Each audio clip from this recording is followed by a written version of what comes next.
Now, even though there was racial discrimination, police brutality, violence, and job discrimination, all geared towards Mexican Americans during this time, you still see many who supported the United States in World War II, right? They're supporting the war effort.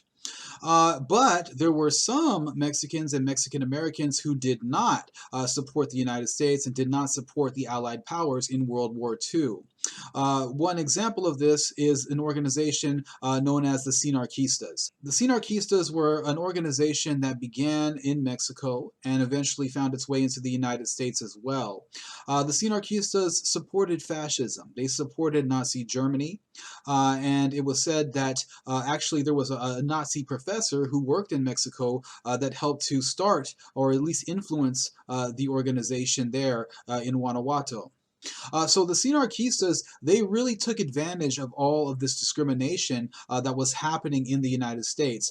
They operated in Los Angeles and other parts of the Midwest and the Southwest as well. And one of their main focuses was to get Mexicans and Mexican Americans to not support the war effort, right? They're trying to undermine the war effort of the United States. And so one way they would do this is they would tell Mexican Americans, don't join the Red Cross and don't join other organizations that are in support of the U.S. war effort.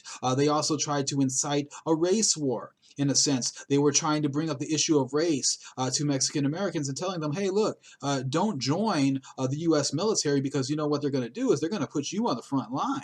You're going to be the first to die in these wars, right? Because the U.S. is racist. And so they were saying these things to try to get Mexican Americans to not join the war effort, right? Another group that was targeted by the Sinarquistas was the braceros, right? The bracero workers.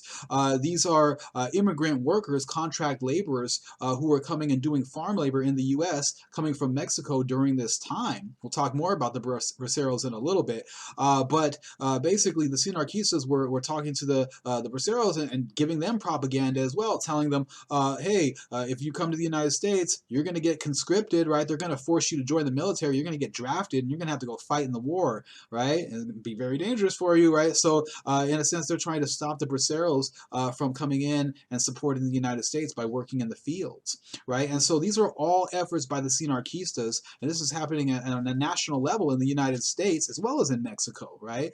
And so they support fascism, they support Nazi Germany, and they're doing their best to stop Mexicans and Mexican Americans from supporting the U.S. and the Allied powers in this war effort. Now, the Sinarquistas actually failed in their efforts to try to subvert the war effort of Mexicans and Mexican Americans. Part of the reason why is because there was a degree of patriotism among Mexicans and Mexican Americans. Even though there's all this discrimination in society, there still is a degree of patriotism. They want to support the war effort because that's the environment in the U.S. at this time, right? Everyone's supporting the war effort. You don't really want to, stand outside of that. You want to be part of the group and essentially want to fit in with the society. And so you see a lot of Mexicans and Mexican Americans who supported the war effort, right? And another reason why the Sinarquistas failed to really draw support for the fascists from Mexican Americans was because Mexican Americans realized that fascism pretty much supported racism.